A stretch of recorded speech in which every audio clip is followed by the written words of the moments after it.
جب تک ہم اللہ سے نہیں ڈرتے معاشرہ اصلاح پذیر نہیں ہو سکتا. جب تک یہ وظیفہ پک نہیں جاتا کہ اللہ میرے ساتھ ہے اور اللہ مجھے دیکھ رہا ہے، تب تک حالات بہتر نہیں ہو سکتے. جب انسان یہ وظیفہ پکا لیتا ہے تو پھر چونٹی پہ بھی ظلم نہیں کرتا، پھر وہ گدھے کو ڈنڈا مارتے ہوئے بھی سوچتا ہے. پھر میرے بھائی وہ پھر احساس کرتا ہے کہ جانور کی وجہ سے ہی نہ قیامت میں پوچھ لیا جائے. لیکن جب اللہ سے نہیں، ہمارے اب نہ تو مراقبے رہے، نہ ہم تنہا مصلی پہ بیٹھتے ہیں، نہ رات کو رب کریم کو مناتے ہیں. نمازیں ہیں تو وہ بھی ساری دکھاوے کی، اللہ ماشاءاللہ. ہمارے سارے معاملات میں دکھاوا اس تیزی سے آیا کہ روح کا وہ اجر اور دل کی وہ کیفیات ختم ہوتی جا رہی ہیں. رات مصلی پہ بیٹھے اپنی اصلاح کے لیے اپنے مالک کے حضور دعا کریں، اور سب سے بڑھ کر یہ کہ یہ ذہن بنائیں کہ میں، یہ باپ مجھے بعد میں ملا، اماں مجھے بعد میں ملی، بچے بیوی بعد میں ملے، پہلے تو میں اپنے رب کے پاس تھا. اس وقت میرا کوئی رشتہ دار نہیں تھا، اور جب میں قبر میں جاؤں گا تو پھر بھی میرا اللہ ہی میرے ساتھ ہوگا. اور اگر اس کے بعد کوئی ہستی میرے لیے ابر رحمت بنے گی تو خدا کے محبوب کی ہستی بنے گی. میرے بھائی، جس آدمی کے ساتھ انسان کو ہمیشہ کام پڑے اسے بندہ ناراض نہیں کرتا، اس کے ساتھ دوبارہ بھی مجھے کام پڑے گا. تو رب رسول کے ساتھ رشتے مضبوط کریں. ہم بڑے کمزور ہوتے جا رہے ہیں، باتوں کے گورکھ دھندے میں زندہ ہیں. کسی کو بھی چھیڑ لیں، جتنی مرضی باتیں سن لیں، کسی شخص سے بھی آپ ڈسکس کر لیں، جو مرضی اسے سن لیں.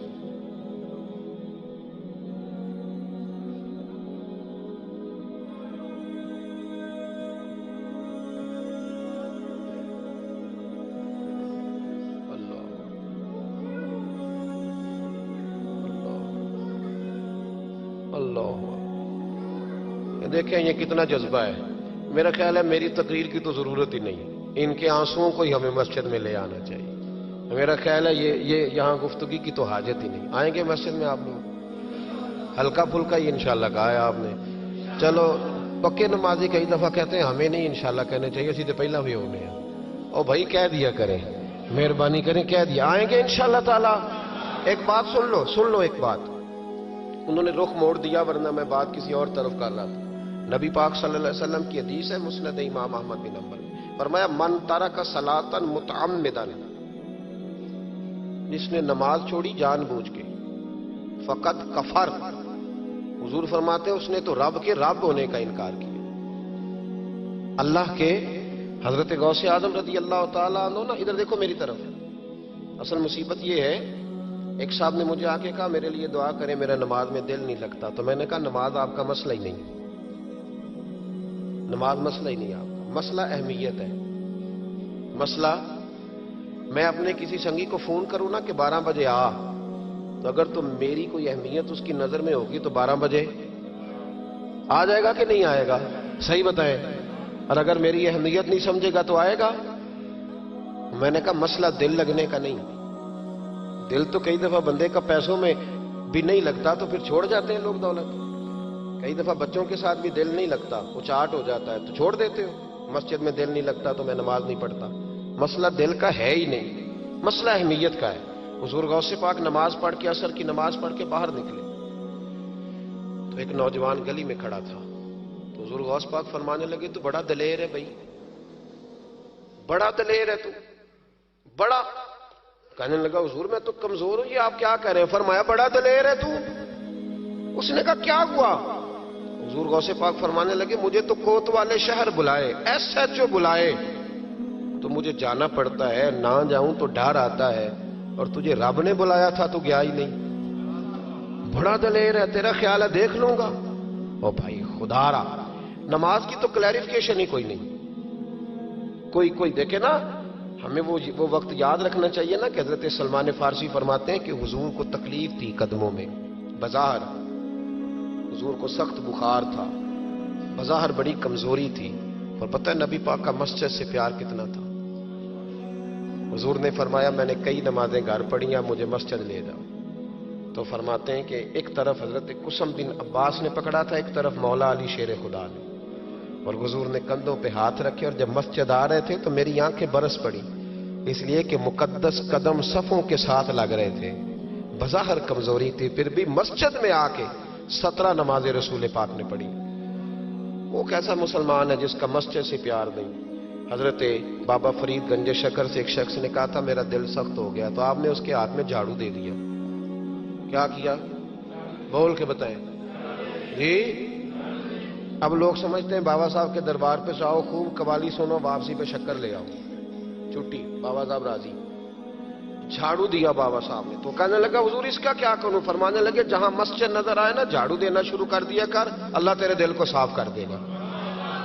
اٹھ فریدا ستے آتے جھاڑو دے مسیت، تو ستا ہے رب جاگدا تیری ڈاڈے نال پرید۔ مسجد کا مزاج بنائے، مسجد سے محبت کرے۔ میں سفر پہ جاتا ہوں نا، جب واپس لوٹتا ہوں نا تو میں سنگیوں سے کہتا ہوں کہ میں ذرا مسجد سے دیکھ لیتا ہوں میری مسجد کا کیا حال ہے۔ مسجد ایک حسن ہے، ایک وفا ہے جس کا بڑا دل ٹھنڈا کرنے کو دل کرے نا۔ میرے اسا وظیفہ بتایا کرتے تھے، ایک شخص کہتا حضور اندر بڑا تکبر ہے، تو فرمانے لگے مسجد کے باتھ روم دھویا کر۔ جی نہیں تسی نہیں غور کیتا میری گل تے، کام ہی بابا اوکھا دسیا میں مسجد کے۔ اس نے کہا کیا ملے گا؟ تو آپ فرمانے لگے یہ نہیں سمجھنا کہ یہاں چودھری آتا ہے، یہ نہیں سمجھنا میرا شریک آتا ہے، سمجھنا یہاں اللہ کے مہمان آتے ہیں۔ اور بندے کا گھر سمجھ کے تو ہم یہ کر ہی نہیں نہ سکتے گھر کس کا ہے، تو پھر کوئی دقت تو نہیں نہ ہونی چاہیے۔ یہ جب آتا ہے نا رمضان شریف، الحمدللہ کچھ لوگ کہتے ہیں کہ میں ان کا پیر بھی ہوں، کچھ کہتے ہیں کہ آپ ہمارے استاد بھی ہیں، اور پیار کرنے والوں کی تعداد تو بے شمار ہی ہے، لیکن میں مسجد کی دریوں کے لیے خود بلاتا ہوں دوستوں کو، بچوں کو کہتا ہوں آپ مل کے دھو لیں۔ تو مجھے کہتے ہیں استاد جی اتنے بندے 7 پوتے 17 پوتے بابا اجے بھی کاک ہوتے، آپ یہ کیا کر رہے ہیں؟ تو میں کہتا ہوں کہ میں ہاتھ لگاؤں گا تو سارے دوڑ کے آ جائیں گے، اور مجھے بڑا مزہ آتا ہے۔ کبھی یہ کام کر کے دیکھیں، اور اگر اس سے بھی زیادہ سکون لینا ہو تو جو طالب علم ہے نا مدرسوں میں پڑھتے ان کو روٹی کھلا کے دیکھیں، ان کے کبھی ساتھ بیٹھیں۔ ہمارے تو محتمم کہتے ہیں جی میں تو کبھی مدرسے سے لنگر چکھیا ہی نہیں، میں محتمم ضرور ہوں، میں نہیں کبھی چکھیا، میں نیک آدمی ہوں۔ تو میں کہنا تو چکھیا کر تین پتہ لگے کہ جی تک کھاندے نہیں، ہاں وہ چکھیا کر، وہ تو تسی کھاندے ہی نہیں۔ آپ کے بچے تو ککڑ کڑائی کھاتے ہیں، وہ تو غریبوں کے بچے ہیں جو پتلی دال کھاتے ہیں۔ اس لیے مسجد سے پیار کریں، مدارس سے پیار کریں، مسجد کا کبھی ناغہ نہ کریں، مسجد کا کبھی ناغہ نہ کریں۔ امام شافعی فرمایا کرتے تھے جو لوگ مسجدوں میں آنے جانے کے عادی ہوتے ہیں، مسجد قیامت کے دن انہیں ڈھونڈتی پھریں گی کہ یا اللہ جی آیا کرتا تھا اسے بلا، مسجدیں ڈھونڈیں گی، آئیں گے انشاءاللہ تعالی۔ نوجوان بالخصوص توجہ کریں مسجد کی طرف، جوانی میں عادت نہ بنے تو بڑھاپے میں بالکل نہیں بنتی۔ جوان نماز پڑھے گا تو بڑھاپے میں عادت ہوگی۔ اللہ تعالیٰ سمجھنے کی توفیق عطا فرمائے۔ اللہ کو رضا دے۔ اب میں نے اندر نہیں جانا ہے، جو تو آپ نے پہلے بھی بتایا تھا، پھر تو میں آیا ہوں تو پتا چلا کتنا فاصلہ ہے۔ آپ تشریف رکھیں، یہ بڑے پیارے ہیں، یہ بڑے پیارے ہیں، محبت کے ساتھ فرما دیا۔ محبت ہوتی ہے نا جو کھینچ لاتی ہے لوگوں کو۔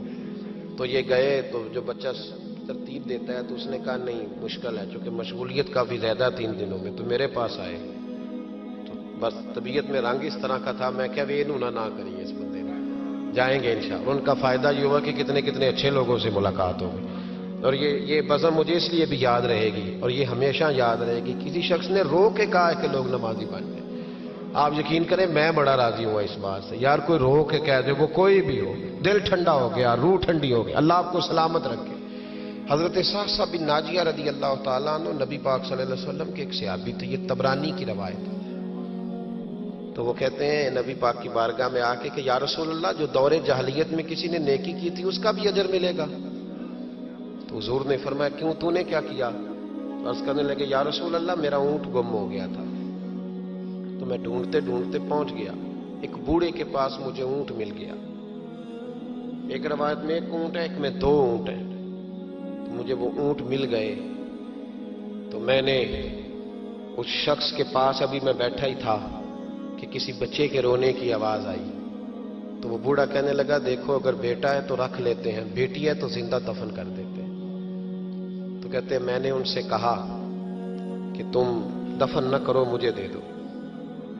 فرماتے ہیں انہوں نے پھر مجھ سے قیمت مانگی تو میں نے وہ اونٹ دے دیے، میں 2 3 اونٹ دے کے وہ بچی لے آیا، پھر میں وہ لوگ ڈھونڈنے لگا جو بچیاں دفن کرتے تھے، میں انہیں قیمت دیتا اور بچیاں لے آتا۔